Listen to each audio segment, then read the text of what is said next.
Hello and welcome to Rise Up, the long play series where I take a tier 10 team to European glory in Football Manager 2021. This series is all about how I approach progressing through the leagues and how I organise finances and long-term success. This is part 3 covering season 2022 to 2023. I started this save as manager of Worcester Raiders as a Sunday League footballer. I won back-to-back promotions in the first 2 seasons and my main challenge was getting players on the books and trying to sort out the financial mess that the club was left in when I took over. Anyway, let's take a look at how the season went. So here we are with the competition screen. As you can see, it's been another fantastic season for Worcester Raiders, another immediate promotion. This season was actually a lot easier. The other teams were squabbling a lot more. I mean, even the second place team, AFC Mansfield here, got 12 defeats. So yeah, it's been fantastic for me. The FA Cup was just the weirdest trophy ever. I think I screwed up in terms of when I added the tiers to the league. So basically, there was no qualifying. It just went straight to the first round. So I had Chertsey at home in the first round, and then second round East Grinstead. Third round, let's see, third. Yeah, there we go. Cambridge at home. Fourth round. Away to Yeovil, which I just managed to scrape, and then the fifth round I was taken out at home to Boston United. Boston United in the fifth round of the FA Cup. Possibly what was the silliest thing is if you look at the quarter final here, Maidenhead of the Vanarama National North managed to get to the quarter final and were finally taken down by Manchester United. So what a run for Maidenhead, fantastic. Okay, so let's take a look at the other competitions here. FA Trophy, I mean, I was knocked out in the fourth round. Again, I do sort of try on the cups nowadays, but it's just, it's just the look of the draw, really. I mean, you either win it or you don't. Let's take a look at the squad. Here we are. Some real mainstays in the team this season, with Adel Ghaffati, with 45 appearances, 2 goals and 2 assists. He was a good player, but my best average player this season was Leon Lobjoit. Same as last year, actually. He had a fantastic season in terms of banging in the goals. In 37 league appearances, scored 36 goals, 4 assists. Fantastic. What a great player.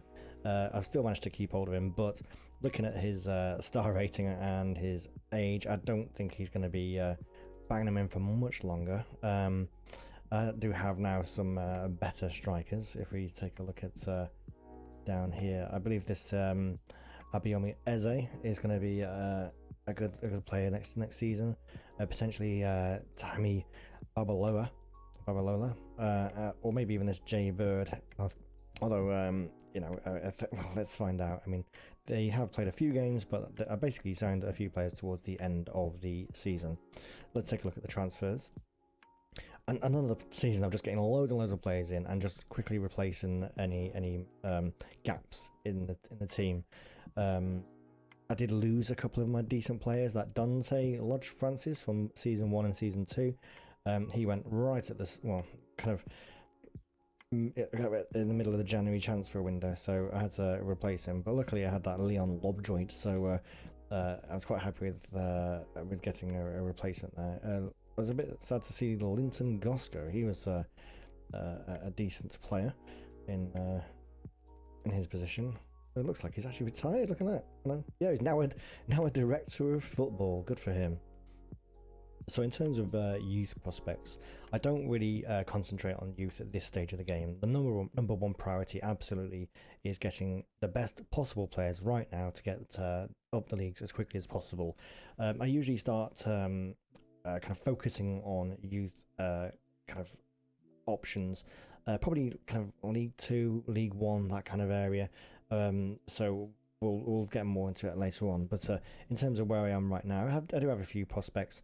Kind of one weird thing that I'm going to keep an eye on over the next few seasons is there seems to be a lot of Nigerian prospects, which is I don't understand why I'm getting so many Nigerian players. I'm quite happy with it. It's just that it seems odd because I don't have any kind of Nigerian scouts. They're kind of Scottish. Let's have a look. English. No links to Nigeria. I mean, what's that? Yeah, Germany. There. So I don't know. Maybe there's a Nigerian community in Worcester or something. I don't know, but it does seem a little bit odd. But I'll keep an eye on it and see what happens. But in terms of you know, the actual youth prospects themselves, I don't really use them. I mean, they're actually the only ones with any value at the moment. So perhaps I might be able to get a few finances or revenue out of them when I get rid of them later on. I don't think I'll be using them. I just don't think they're good enough. But it is important that I focus entirely on the team right now.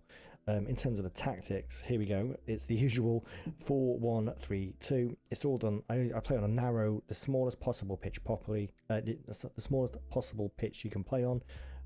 It's a very direct kind of bang it up to the strikers. No wingers. It's just a tiny pitch, and just pack it out with the strongest possible defense I can, and just hope to nick him on the break. Really, it is kind of quite a direct play.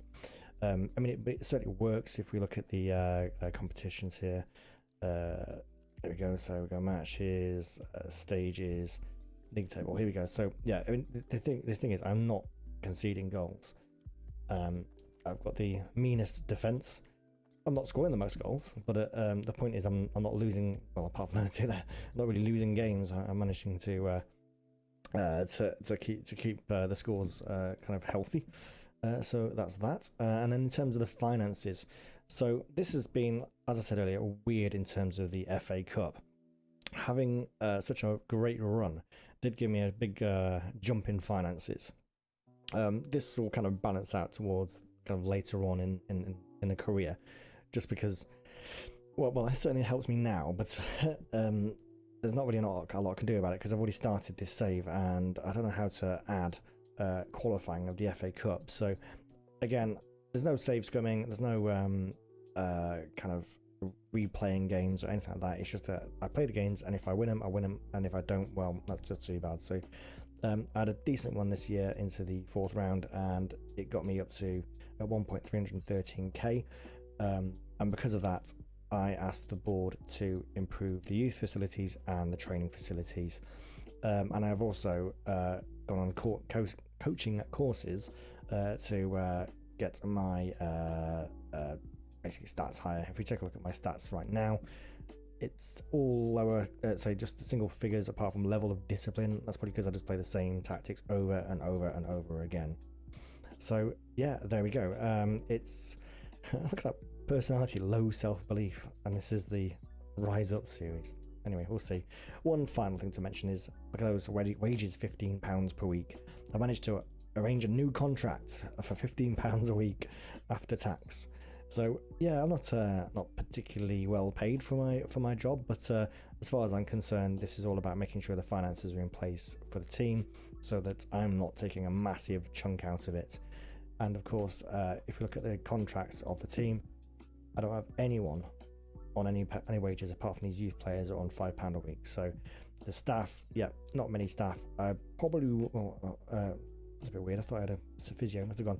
So yeah, I'm gonna probably recruit another scout this season, and I'm going to recruit obviously some medical staff and perhaps a coach now. We'll see. I've got ahead of youth development, and I managed to keep Kevin Street on. He's the best paid person at the club, I think, £55 a week.